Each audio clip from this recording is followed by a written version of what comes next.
Hi, I'm Melissa at last. Welcome to my channel. Welcome to my garden, Rose Ether Cherubim. So today we are talking about walking in the light. And we do that by following Christ. And then we understand that we are no longer separated from God. And the verse that highlights what we're talking about today, we're going to be in John. So it's going to be John chapter 8, verse 12. And if you have a problem with the KJV translation, now is the time to pull out your personal Bible with your translation that works for you, because there's going to be a lot of ifs and ye's and a different time, a different language. So if that's a little bit difficult for you to follow, now's the time to pull out your personal Bible. So let's start. John chapter 8, verse 12. Now, all of chapter 8, there's a lot going on here. And this is where Jesus goes to Mount of Olives. So Mount Olive, he's there chilling. And this happens in the early morning. But just for the context of how we started, let's go to verse 12 and then we'll backtrack a little bit. 12. Then spake Jesus again unto them, saying, I am the light of the world. He that followeth me shall not walk in darkness, but shall have the light of life. Now, to start with, right at the beginning of that sentence, Jesus is speaking to the Pharisees when he says this. And the Pharisees are trying to trap Jesus, because are you going to follow their thinking, their way of trying to entangle him is, are you going to follow the law of Moses, or are you going to blaspheme against that? Are you going to try to show people a different way to not follow what we've known to follow, for many years, for centuries at that point? I'm not exactly sure on the timeline, but it's something that's been implemented for a long time. And this has to do with stoning the woman who has committed adultery, right? But right in the beginning, Christ says, I am. And that brings us back. This brings us back to Exodus, where God tells him to tell Pharaoh, tell him, I am that I am, right? So I am the self-sufficient creator. Nothing needs to make me. I am. And I am the creator who creates all. And that sentence in itself, I am, that is what shows the Pharisees that Christ is like, God's presence is with me and within me. So I am the light. And we know that in many instances, how God is the light. He's the light of our lives. He brings us out of the darkness. But right here, Christ is saying, I am the light of the world. And he that followeth me shall not walk in darkness, and he shall have the light of life. So this, it brings back to where, God is telling Moses these things. So it's very telling. And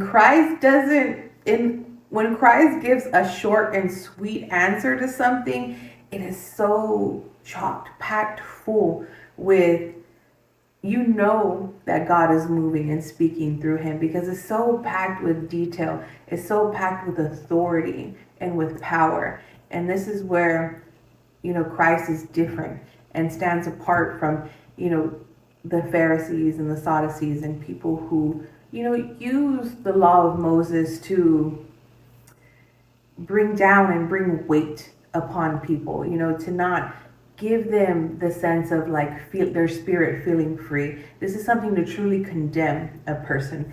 And they know the laws and have it memorized in all the ways to condemn people. And here's Christ saying, this woman who committed adultery, not a big deal, because the only way you can condemn her is if you have sinned as well, if you haven't sinned as well. So everybody eventually left. No one else could stand there and be sinless. And the one person who was, Christ himself, he told her, go, go on your way and sin no more. And I think that's the beautiful aspect of it, is when Christ had the opportunity to condemn somebody, he chose not to. He chose to be the light. And if you follow what he's saying and the way that he's moving, you are now walking in that light. You now have access to salvation. You now have true life that is moving away from darkness. So to give a little bit more detail, let's go, a little bit further into chapter 8. Actually, let's reverse a little bit. So we're just going to start right at the beginning before we even get to this point. What led up to this point, right? So chapter 8, verse 1, Jesus went on to the Mount of Olives. And early in the morning, he came again into the temple, and all the people came to him and sat down, and he taught them. And the scribes and the Pharisees brought unto him a woman taken in adultery. And when they had set her in the midst, they say unto him, Master, this woman was taken in adultery in the very act. Quite dramatic, right? Now Moses in the law commanded us that such should be stoned. But what sayest thou? This they said, tempting him, that they might have to accuse him. But Jesus stooped down and with his finger wrote on the ground, as though he heard them not. So I love that about Christ. He is so unbothered. He is so understanding the frivolousness of this matter. Everything that the Pharisees and the scribes are doing wrong, they want to point out a thing like adultery, to Jesus. And they are really stuck in the traditions and the law of Moses. And this is why Christ was sent to these places, to show how frivolously the laws that were given to Moses, how they were being implemented in a way that steals the soul, that condemns the soul, that gives shackles to the soul, and doesn't give the fruits of the Spirit room to grow and to live. And doing all of this in the name of God and creating discord,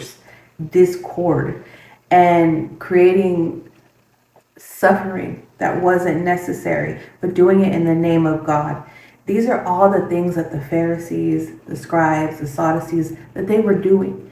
And so to bring something as small as adultery, in the face of bringing such violence, and massacre to the Spirit, doing it in the name of God, it was such a small, frivolous thing compared to what they were doing. But oftentimes when people are doing something wrong, they're going to point out in somebody else what they're doing wrong to get the attention off themselves.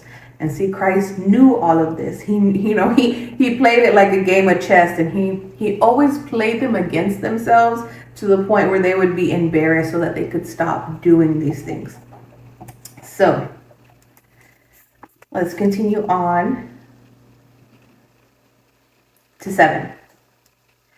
I'm going to read the end of 6 again because I just love it. But Jesus stooped down and wrote his finger on the ground, as though he heard them not.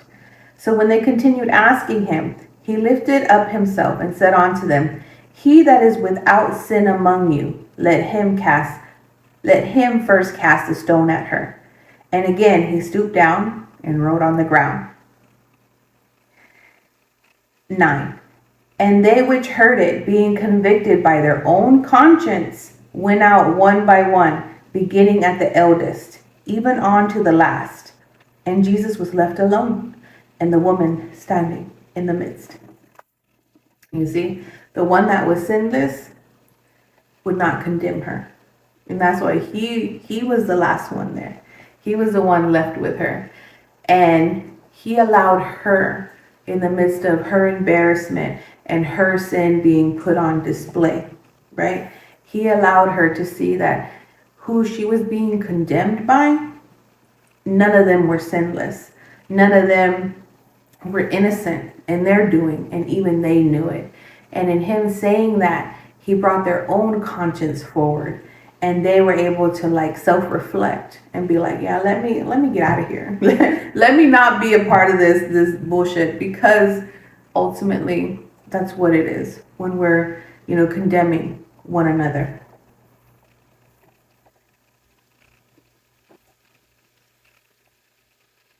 Ten. And when Jesus had lifted up himself and saw none but the woman, he said unto her, Woman, where are thine accusers? Hath no man condemned thee? And she said, No man, Lord. And Jesus said unto her, Neither do I condemn thee. Go and sin no more. And then we're back at 12. Then spake Jesus unto them, saying, I am the light of the world, and he that followeth me shall not walk in darkness, but shall have the light of life. So the way that they were being led by the Pharisees, the people who were brought forth, to stone this woman, he's showing like, you can follow the Pharisees, you can follow the way that tradition has been twisted to bring more evil and more pain and more sorrow onto the world. Or you follow me, the Father who speaks through me, who is showing how to push through these laws in a way that, yes, we keep them, but also not in a way to condemn and create further pain in this world. If anything, the laws of Moses were created so that we wouldn't have pain and suffering and different things, and that there were consequences to actions, because we were a wild group of people back then, and we needed structure and we needed consequences. But now the way that it's being twisted and the way the law is being implemented is unfair and it's unnatural to God. And that's why, Christ is here. That's why I am here.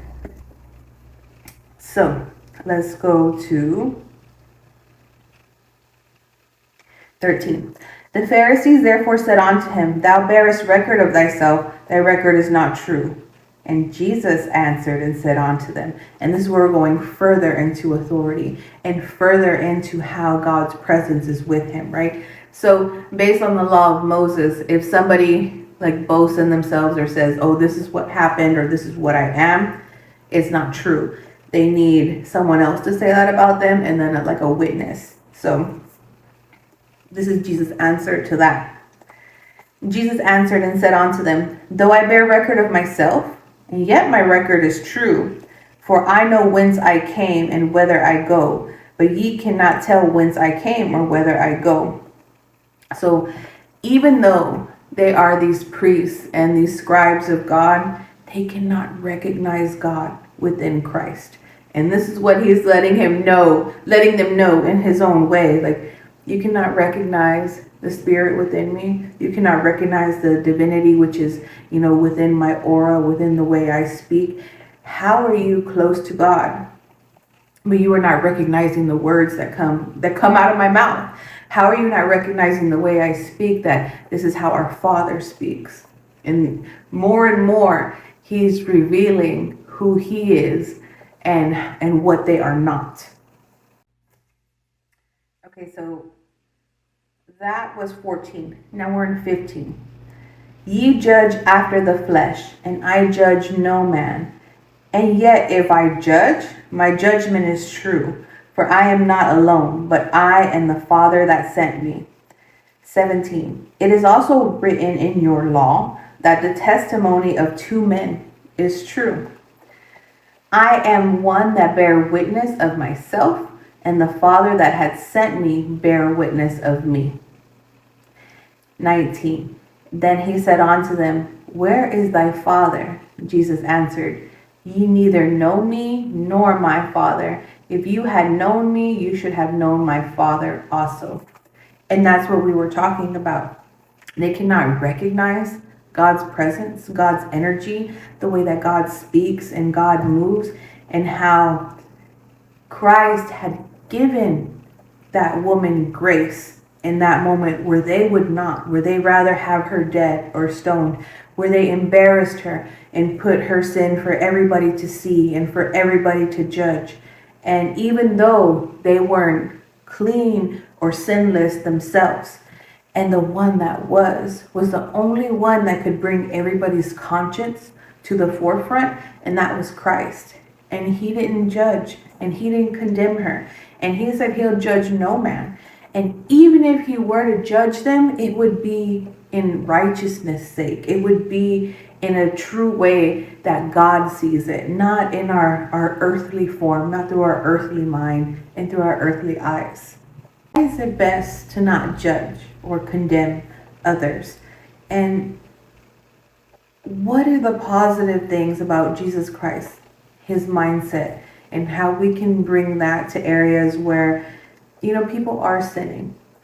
And I think the best way to look at it is that Christ had the ability to judge, and he chose not to. He gave grace in the situation. He gave mercy.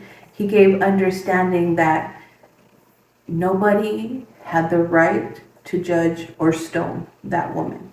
But he said it to the woman who was sinning, the woman whose sins were broadcasted. So we have to look at it this way. If we see something that we don't agree with, or we see somebody that we perceive is slipping in their relationship to God, we can either be like Christ or we can be like the Pharisees. We can put them on blast and we can pinpoint them and create shame and guilt surrounding that, or we can be like Christ and remind them that you were already walking in the light. Just keep going forward and don't sin anymore. Because there's no one here that can truly judge you or harm you that doesn't have something going on with them themselves as well. So what mindset do we want to choose when we are confronted with sin and how it is on other people and even ourselves, right? Should we broadcast how we're, falling short? Should we broadcast how we sinned or how we did these things? Or should we broadcast God's mercy and grace and how we're able to move forward regardless of all that, and regardless of how we're being viewed or judged, or how other people choose to broadcast what it is we've done? And when the opportunity comes for us to broadcast the sins of others, we should choose not to. We should choose Christ's mindset of just go and sin no more. It's okay. God still loves you in all of these moments, and you have a choice when confronted with your sin, and that is just to go forward and walk into the light. You are not separated from God when you choose Christ, when you follow Christ. And if you for some reason have forgotten that, or feel that you have fallen, or that you're confronted with sin and you didn't do well, you just remember you are no longer separated by God. And that happened the moment you chose Christ. So in these moments, this is where we choose. Is it a Pharisee mindset or is it a Christ mindset? When was a time that God moved me to not judge someone? I feel like God was teaching me that lesson very early in life, because, I get judged for just about anything, from my taste in music, to my makeup style, to my hairstyle, to my body weight, to the way I spoke, to the people I dated. There was always a sense of judgment from peers or, family members or friends, acquaintances, whatever. There's always a sense of judgment that I encountered many times in life. So whenever I came across somebody who was different or who was already perceived in a way that their reputation wasn't good, I was very open-minded to the fact, because through my own experience, I know that people judge people, and people will pick one thing and blow it up into something that it's not, and create a caricature of a person instead of taking the time to get to know their character. So there was a time where I was in my cosmetology program, and some of the girls were very sweet and some of them were catty. It was like a mixture. So as you go through your program, new students show up, that are just starting the program. And one of the girls that started, for some reason, someone in administration or one of the teachers, they had let it be known that she had just got out of prison. And for some reason, told the other girls. Why? Who knows? Again, some women in this environment are sweet, some are catty. And nobody wanted to like talk with her or sit with her. They started to create this like air of, oh, well, she's scary. Oh, look at her tattoos, and oh, she looks like she'll shank you. And like, it was just stupid. It was like lame. It was corny, and I was just like, why do that to somebody you've never even spoken to, right? So she did have this phase where she didn't want nobody to mess with her. But when you've gone through a hard time, you tend to put that air out of, needing space. And also, she was pregnant. So one time it was just me and her sitting there, and, there was not too many other people around. They were talking amongst themselves. And I was like, I'm just gonna talk to her. If she blows me off, if she is, mean or rude or whatever, then, I won't try again. But, let's just have a conversation. So I started talking to her, and she was incredibly sweet, incredibly nice, just trying to figure out her life. Had made some decisions, and she knew, she's like, I fucked up, I got caught, I did dumb shit I wasn't supposed to do. And, it was a consequence of an addiction that had, developed, in the years previous, and everything just caught up with her. And she's like, it was good, that I went to jail. And at that time I found out I was pregnant. She's like, that kind of kept me clean. She's like, and I'm here now.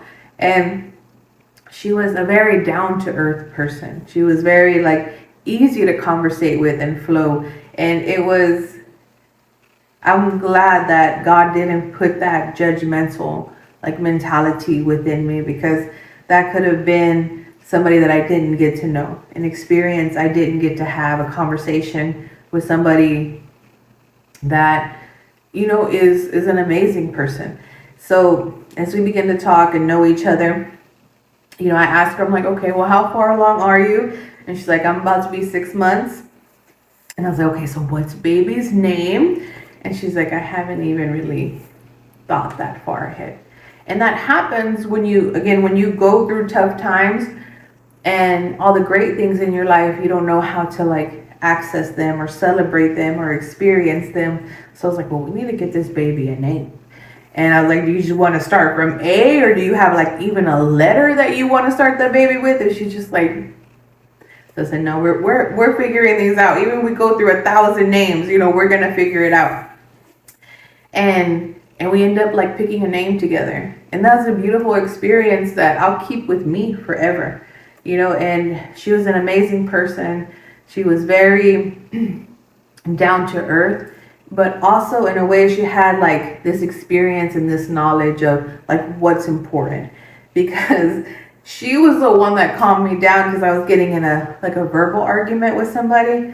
And she's the one that just went to the side and was like, look, that girl ain't even worth it. She ain't worth your blood pressure going up. I said, you know what, you're right. And it was just that one little moment, that one little piece of advice that I needed to not escalate the situation further than it was already escalated. And again, had I not been like open-minded and open-hearted and willing to get to know a stranger, that vital piece of information that I needed to help me continue moving forward in the best way, I wouldn't have been there. And the experience that I'll carry with me for the rest of my life is sitting with her and, helping her pick out the name of her child, and her liking, the ideas and the names that I was picking, and to have that experience, with like a sisterly experience. So I'm glad that I didn't take the judgment that everybody else was giving her, and that I went and experienced this person on my own. And I'm really glad I did. She is an amazing, wonderful person. Okay, for this video, we're doing a prayer and a gratitude. So our prayer is going to be focused on, thank you, God, for Christ. Thank you for moving me out of the darkness and giving me the light of life. So it's important to thank God for his son. It's important to thank God for the Spirit of Christ. And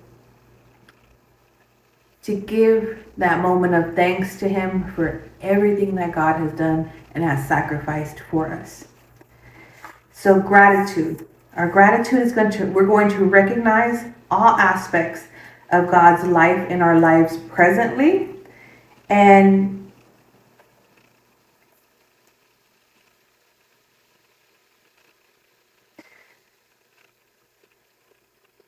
and thank him for the darkness that has been removed. So this is what we're going to focus on this week. The darkness that's been removed and the light that is in our lives now. And we're going to focus that and repeat that and thank God for all of those moments that we recognize, during our self-reflection. But, all right, friend, I already know you're going to choose the Christ mindset over the Pharisaic mindset. I made that word up, but it's Pharisee and parasitic together. Okay, so if it comes to Pharisee, if it comes to Christ, I know you're going to choose Christ. You're already walking in that light. You're already following Christ. And that's why I love you. And remember that God loves you even more. And we'll talk more next time.